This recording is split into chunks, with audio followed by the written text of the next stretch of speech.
नमस्कार। तो इस बार भी हम स्काई बेल की तरफ से एक नया खजाना आपके लिए ढूंढ के लाए हैं और ये खजाना है कलाग्राम का 15वां नेशनल क्राफ्ट मेला, जिसका साल भर सभी ट्राई सिटी वासियों को इंतजार रहता है। और इस खजाने में इस बार आप हैरान होंगे और शायद अगर आप नहीं देखने आए तो 7 तारीख के बाद शायद परेशान भी होंगे कि आपने क्यों नहीं देखा, इसको मिस किया। तो इस बार हम लेके आए हैं उन चीजों को जिसका नई पीढ़ी के लिए आश्चर्यचकित है कि उसको कैसे चलाया जाता था या कैसी होती थी, और पुरानी पीढ़ी के लिए कि ओह ये तो मेरे पास भी था लेकिन मैंने कबाड़ी को दे दिया, या उन लोगों के लिए जिनके पास है लेकिन उनको उसकी कदर नहीं है और वो घर के किसी कोने में पड़ी हुई हैं। तो इसी सिलसिले में हम आज मिले श्री विनय शर्मा जी से, जो कि लालछोट जयपुर से है और उनको पुरानी चीजें एकत्र करने का बहुत शौक है, जिसके लिए वो इंग्लैंड और दुनिया के अलग अलग देशों में से सामान इकट्ठा करके लाते हैं। और उसकी कहानी आपने शायद अखबारों में भी पढ़ी होगी, लेकिन आज हम आपसे उनका साक्षात करवाते हैं सामने। बिल्कुल। तो नमस्कार विनय जी। नमस्कार। पहली बात तो आपका सुस्वागतम कि आपने हमारे प्रदेश में चंडीगढ़ में आके हमें कृतार्थ किया, क्योंकि ये जो काल फ्रॉम द पास्ट एग्जीबिशन जो आप लेके आए हैं, ये वाकई मतलब कि पिछली 40, 50, 60 सालों की वो यादें हैं जो आज की जनरेशन भूल चुकी है। तो मैं आपसे पूछना चाहता हूँ कि आपका ये सफर कहाँ से शुरू हुआ? मैं सन 80-82 की बात बताता हूँ। जब मैंने मैट्रिक पास की और उसके बाद रुचि कला में मेरी जागृत हुई, मैं उस समय भी इन चीजों में कलात्मकता देखा करता था, इनकी बनावट को देखा करता था और मुझे लगता था कितनी अच्छी फॉर्म है। तो वो फॉर्म जब आपके हाथ में रहती थी तो आपका मन प्रसन्न होता था। तो ये चीजें जीवंत होती थी, ऐसा लगता था ये जैसे बोल रही हैं, स्वयं बोल रही हैं, ये बोलती चीजें लगती थी। तो मेरा इस और ध्यान आकर्षित हुआ और फिर मैंने सोचा क्यों नहीं मैं इनको इकट्ठा करना शुरू करूं। उस समय कोई मेरा ऐसा उद्देश्य नहीं था कोई म्यूजियम बनेगा या कुछ करेगा, केवल एक मन की शांति के लिए, एक मन को अच्छा लगता था, इसलिए छोटी छोटी चीजें कहीं बुखारी में ला के रख दी, क्योंकि जगह इतनी नहीं थी उस समय। तो जहाँ भी से जो भी चीजें होती बेकार पड़ी हुई मुझे नजर आती, मैं उनको किसी कोने में लाके घर पे रख देता था। तो ऐसे पढ़ते रखते और जब कला का विद्यार्थी बना तो इनमें मुझे और खूबसूरती नजर आने लगी। फिर मैं इसकी रिदम को पहचानने लगा, इसकी लय को पहचानने लगा, और जब और बड़ा हुआ तो मुझे समझ में आई कि ये चीजें तो ऐसी है जो आगे बच्चों के लिए बहुत उपयोगी रहेगी। तो आपने ये सारा सामान, क्योंकि मुझे नहीं लगता कि जितना हम यहाँ पे देख रहे हैं सामान, ये इतना सा ही आपके पास होगा। मुझे लगता है ये उसका 8वां या 10वां भाग होगा। नहीं, ये तो मुझे लगता है 2-4% ये। और मेरे पास यही चीजें नहीं है। करीब 300 रेडियो है। ओके। पुराने जमाने की सुई से लेकर आधुनिक बैलगाड़ी तक मेरे पास संग्रहित है, चाहे रिक्शे हो ये सब। तो ये बायोस्केप जैसे हम मतलब यहाँ बच्चों के लिए ये बड़ी नई चीज है, लेकिन हमने क्योंकि इसको खुद भी देखा है स्कूल के टाइम में, और फिर उसके बाद गुलजार जी का एक सीरियल भी था बायोस्केप की कहानियां, तो वो उसमें भी देखा है। तो ये आप मतलब कहाँ से मिले? मतलब ये एक पुराना मेरे पास रखा हुआ है। ओके। और अब मैं उसको आर्ट फॉर्म के रूप में मैं उसको डेवलप कर रहा हूँ, ताकि बच्चों को ये पता रहे। पुराने तो सब टूटते जा रहे हैं, रखना भी, क्योंकि वो बहुत ही फ्रेजाइल मटेरियल से बनते थे। अब मैं उसका ठोस उसी का एज इट इज उसी प्रोपोर्शन पे मैं ये कुछ बना रहा हूँ, जिसमें मेरे खुद के चित्र, मेरी खुद की पेंटिंग है, मैं खुद जो कर रहा हूँ मेरे जीवन से, उसको आप इसमें बच्चों को दिखाते। और आपके पास जो फोन्स हैं, क्योंकि फोन यहाँ पे जो पड़े हुए हैं, मेरे ख्याल नहीं कि आज से 20 साल पहले भी किसी बंदे ने इसको यूज किया होगा। हाँ, ये करीब 2000 से पहले प्रचलन में खत्म हो गया। 98 के बाद ये वाले फोन नहीं आए। हाँ, पुराने कुछ फोन है जो मेरे घर पे भी पड़ा हुआ है। होता था ना, ये डायलिंग वाला खत्म हो गया था। खत्म हो गया था। तो इसमें सबसे पुराना पीस आपके पास कौन सी? इसमें ये सेकेंड वर्ल्ड वॉर के टाइम का है। Oh wow. और मैं पोलैंड से लेके आया, करीब 5 किलो वजन है इसका। अच्छा। और ये कोर्डलेस है, कोर्डलेस टेलीफोन है। सेनाओं को एक दूसरे से संदेश देने के लिए हिटलर ने उस समय शायद यूज किए हैं, जैसा जहाँ से मैं लेके आया उन्होंने मुझे बताया। तो ये सबसे पुराना मेरे पास जो है। हालांकि इससे पुराना एक अमेरिका का एक टेलीफोन है, वो भी शायद 1935 के करीब का है। पर ये सारे जो फोन है ये सन 60 से लेकर और 80, 90 95 तक ये प्रचलन में थे, बिल्कुल। उसके बाद फिर ये बंद हो गए। अलग अलग रंगों के पहले केवल ये टेलीफोन डिपार्टमेंट से ही, टेलीग्राफ डिपार्टमेंट से ही मिलते थे और काले रंग में मिलते थे। लाल रंग का लेने के लिए सिफारिशें चलती थी, कनेक्शन के लिए हाँ, चलते थे बहुत ज्यादा, बिल्कुल। और शुरू में तो टेलीफोन एक्सचेंज हुआ करते थे, ट्रंक कॉल होती थी, हाँ बिल्कुल। बिना डायल का फोन होता था, जो इसमें कहीं होगा, एक तो वो पड़ा हुआ है, हाँ, इसमें डायल नहीं है ना, हाँ डायल नहीं है, ये एक्सचेंज का है, हाँ ये एक्सचेंज नहीं, इस टेलीफोन को उठा के ओके, इसमें डायल नहीं है, तो ये टेलीफोन आपके यहाँ होता था और इस पे आपके नंबर होते थे 45 नंबर, 46 नंबर, तो आप उठा के फिर वो एक्सचेंज से बोलता था कि आपको कहाँ मिलाना है, कहाँ डायल करना है, बिल्कुल। तो वो थे। उसके बाद फिर ये डायल शुरू हुए और ये जो टेलीफोन है, ये वाले, ये रेलवे के होते थे, अलग अलग स्टेशन, अगले स्टेशन पे वो बताने के लिए इसको मिला देते, एक नंबर फला स्टेशन, फिर 2 नंबर, फिर आगे वो करता था। तो ये उस तरह के टेलीफोन। और इसके अलावा आपकी ये एक मतलब टेलीफोन बूथ पड़ा हुआ है, बूथ है, ओरिजिनल बूथ है, ओके। तो सन मुझे लगता है 75, 80, 90 तक ये सड़कों पे रखा हुआ रहता था। लेकिन बॉम्बे या महानगरों में रहते थे, छोटे नगरों में, दिल्ली, बॉम्बे, मद्रास। ये जयपुर के किसी जगह का है, जिसको मैंने मेरे आर्ट के रूप में इसको। तो इसके ऊपर सबसे जो मुझे आश्चर्यचकित कर रही है कि इसमें, क्योंकि कलरफुल होते थे ये, लेकिन आपने इनके ऊपर कुछ कागज चिपकाए हुए, ये कागज क्या है? बेसिकली लोग मुझे पेपरमैन के नाम से जानते हैं। ओके। तो ये मेरी कॉस्ट्यूम है, ये मैं पहन कर चलता हूँ जहाँ भी मेरे शो होते हैं जनरली, ये मेरी ड्रेस होती है। मैंने इसको रिलेट किया कि लोग बाग आजकल लिखना भूल गए, आजकल लिखते नहीं हैं, तो मैं चाहता हूँ कि लोगों को लिखने की एक प्रवृत्ति डेवलप हो।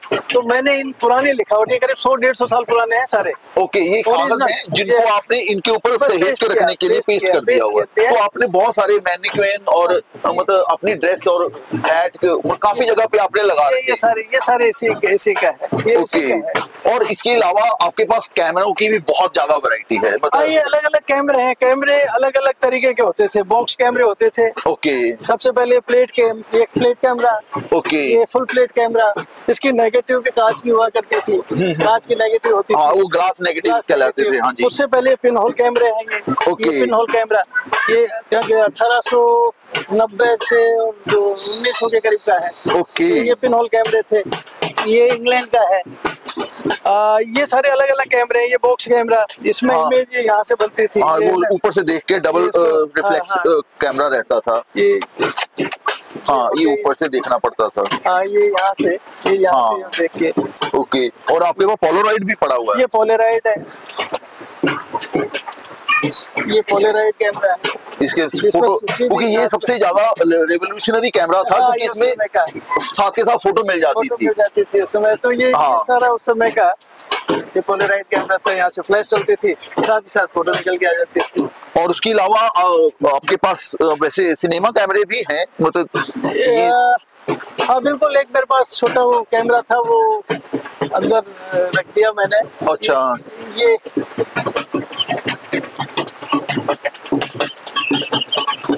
ये भी सन 60 का है।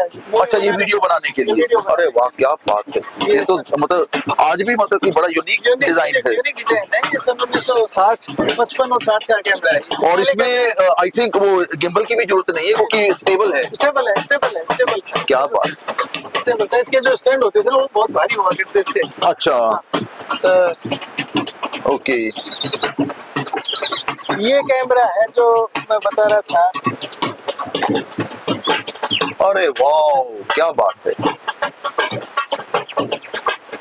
ये कैमरा है जो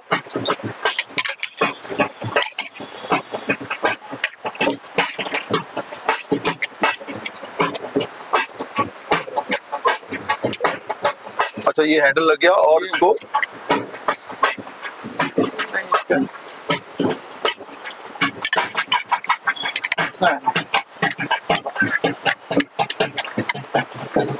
ये इसका हैंडल लग गया। यहाँ से इसमें चाबी भरते थे। मैं अच्छा। चाबी भरता हूँ। ये इसमें चाबी भरते थे। ये इसमें ये चाबी भरी और फिर कोई भी चलने वाला जो दौड़ने वाला सीन होता था वो इसे शूट करते। और मतलब जैसे रेसिंग वगैरह या एक्शन जो एक्शन शॉट्स, क्या बात है सर, ये तो मैंने पहली बार देखा and it's a very unique thing. ये बिल्कुल यूनिक कैमरा है। और इसके अलावा आपके पास रेडियो की तो आपके पास भरमार है, 300। लेकिन ये आइडिया जो आपने सजाया है, मतलब ये बहुत ही बढ़िया लगा कि मेरा ये इसका जो मकसद है वो ये था कि हम लोग पुरानी यादों को फेंक देते हैं। बिल्कुल। बाप अपना पोता अपने दादाजी की फोटो को कबाड़ को दे देता है, तो मैंने ये सोचा कि मैं एक ऐसा संदेश दूं जिससे लोगों को इसके प्रति जो एक इसका आदर सम्मान है वो बना रहे। एक भाव और भावनात्मक जुड़ाव जो है वो बना रहे। अब ये फोटो किसी ने कचरे में फेंकी, ओह माय गॉड, नैरोबी, जबकि उस व्यक्ति ने इस पे लिखा था please keep it preserve very safely with special care as long as possible. इसको संभाल के रखे। और मैंने एक कबाड़ी से एक ठेले पर ये खरीदी। तो मतलब लोग कैसे मतलब अपने दादा पिताजी को कैसे सड़क पे डाल देते हैं, मतलब। और हम यहाँ पे जात पात के नाम पे और अपने दादा परदादा के नाम पे हल्ला कितना कहते हैं, उनका रेस्पेक्ट है। तो ये दिखावा जो है कि खानदान का नाम ऊंचा करेगा और वो अपने दादा का वो भी। Oh my God. अब ये जो दो नेगेटिव्स है मेरे पास, ये देखो, ये दो फोटो है। ये नेगेटिव है, ये पॉजिटिव। ये पॉजिटिव, अरे वाह, ये नेगेटिव है। ओके। ये ग्लास नेगेटिव्स थे, तो ग्लास नेगेटिव से इनको पॉजिटिव किया। तो ये बहुत रेयर है, ये मेरे पास ही है, और कहीं मिलेंगे और नहीं मिलेंगे। नहीं सर, ये तो बहुत यूनिक चीज है। और इसके अलावा आपकी क्या शौक है? बेसिकली मैं पेंटर हूँ, पेंटिंग करता हूँ, स्कल्पटर हूँ, मूर्तियाँ भी बनाता हूँ। अच्छा। और इंस्टॉलेशन तो मैं करता ही करते हैं, बिल्कुल। तो मेरा ये मानना है कि बिना अतीत को जाने, बिना भूत को जाने आप अच्छे भविष्य की कल्पना नहीं कर सकते। आपको अच्छा भविष्य चाहिए तो आपको भूत की ओर जाना ही पड़ेगा, आपको देखना पड़ेगा हम क्या कर चुके। हाँ, लेकिन वर्तमान में उसके ऊपर सख्त प्रयत्न भी करने पड़ेंगे। बिल्कुल। तो उस सुनहरे अतीत को, जिसमें एक लय हुआ करती थी, एक रिदम थी, जिस रिदम को भूलते जा रहे हैं और जिसकी वजह से डिप्रेशन आता जा रहा है। तो मेरा इन चीजों को रखने का मतलब ये है कि ये तपी हुई चीज है, ये आपको संदेश देती है, ये उस समय जीवंत रखती थी। अगर रेडियो खराब हो जाता था तो आपका दिन भर खराब हो जाता था, जब तक रेडियो ठीक नहीं होता था। बिल्कुल। तो ये ऐसी चीज। अरे हवा महल का मजा आज भी मतलब हमें याद है, बचपन में हम अपने फादर के साथ बैठ के देखते थे। तो हम उम्मीद करें कि अगले साल आप इससे भी ज्यादा बड़ा खजाना और इससे भी ज्यादा पुराना और जो विस्मृत कर दे, विस्माद में लेके जाए, और वैसा सामान आप अगली बार भी लेके आएंगे। बिल्कुल, मैं प्रयास करूंगा।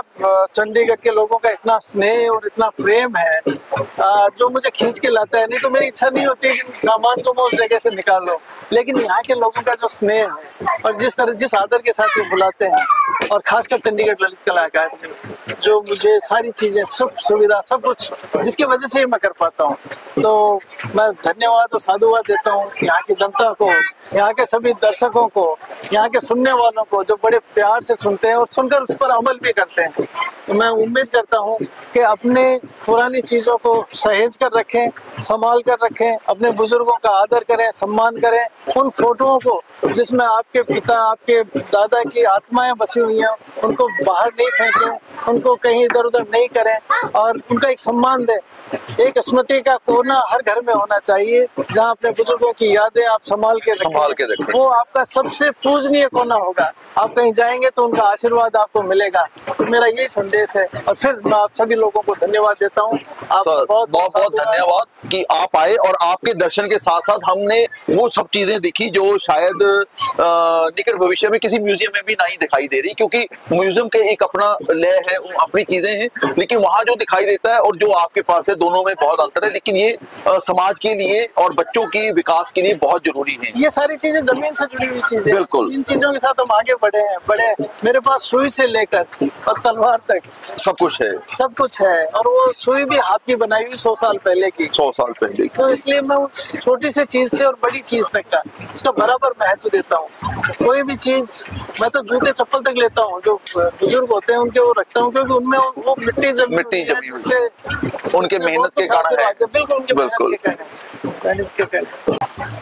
तो जैसा कि विनय जी के साथ मिलकर हमने यहाँ इस स्टॉल पे बहुत सारी चीजें देखी, जिसमें सब बहुत पुरानी है, हैरानाकुन है, लेकिन उनमें से अभी भी अगर आप आएंगे तो आप बहुत ध्यान से अगर देखेंगे तभी आपको बहुत सारी अलग से चीजें भी दिखाई देंगी।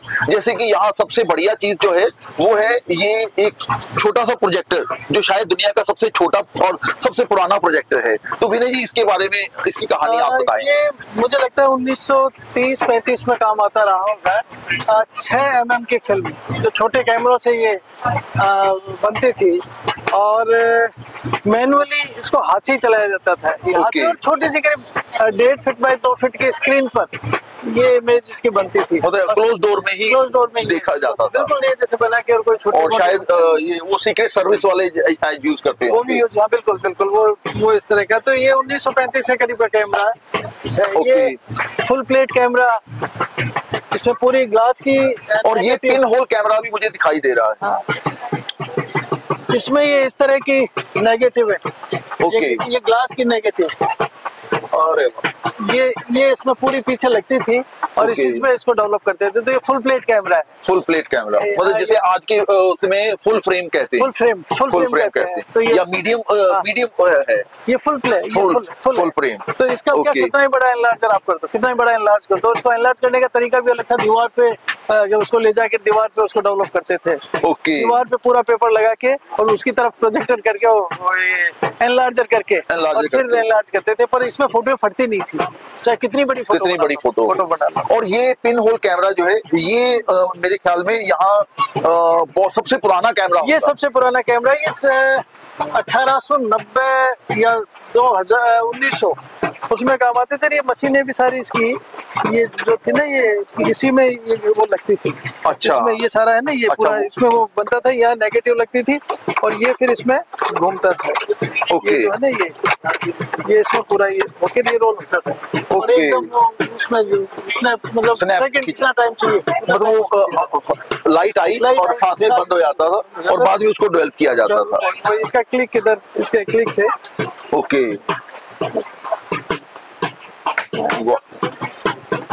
और सर इसके अलावा ये एक कैमरा भी पड़ा हुआ है, ये कौन से किस काम में आता है? कैमरा नहीं है, ये ओपिडोस्कोप है। ओपिडोस्कोप, ओके। ये एनलार्जर है बेसिकली। अच्छा। प्रोजेक्टर, स्लाइड प्रोजेक्टर जैसे होते थे ना, हाँ। पूरी किताब को अंदर रख दो और किताब का पूरा प्रोजेक्शन दीवार के ऊपर। Oh wow. प्रोजेक्टर। तो ये इंडिया में ही है या बाहर से आया है? ये बाहर का ही होगा ये, इसमें कुछ, क्योंकि इंडिया में तो मैंने भी नहीं सुना। नहीं 1950 में इंडिया में भी बनने लग गए थे ये। ओके। तो ये इंडिया का ही है, इंडिया का ही होगा। हाँ, ये चार्ल्स बैचलर कंपनी का है। नहीं इंडिया का भी उस समय आते सारे बाहर से आती थी, जैसे आज हर एक चीज चाइना से आती है। और सर इसके ये आपका ब्लैक एंड व्हाइट एनलार्जर है। तो यहाँ यहाँ इसकी इमेज बनती थी जैसे ना, ये इसमें ये होता था, यहाँ इसमें फिल्म लगाते थे। और इसको सामने नहीं ये यहीं टेबल पे। ओके। और ये इसमें जैसे वो जितनी लाइट देनी होती थी उतनी लाइट, देखो कोई तोड़ जितनी लाइट देनी होती थी उतनी लाइट इसमें वो होती थी। तो ये एनलार्जर है। ओके। और सर आपके रेडियो पे कौन कौन से गाने ज्यादा बजते हैं? मेरे स्टूडियो में पुराने गीत,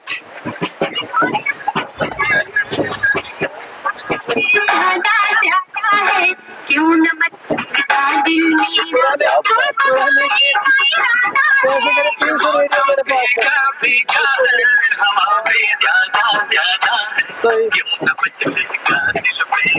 तो सर बहुत बहुत धन्यवाद कि आपके खजाने में से समुद्र में से एक मतलब क्या कहते हैं वो चिड़िया चोंच भर ले गई जैसा हमने कुछ आपका देखा। लेकिन उम्मीद करते हैं कि आपके पास जयपुर आके अभी आपका पूरा खजाना किसी दिन देखें। बिल्कुल। और मैं लोगों से भी मुखातिब रहूंगा कि अगर आप 7 तारीख से पहले अगर यहाँ आते हैं तो विनय वर्मा जी का ये खजाना आप भी देख सकते हैं। और इसके लिए चंडीगढ़ ललित कला अकेडमी, विनय जी, स्काई बेल और बहुत सारे लोगों का धन्यवाद। और इस खजाने को आप अपने बच्चों के साथ देखने जरूर आए। धन्यवाद। नमस्कार।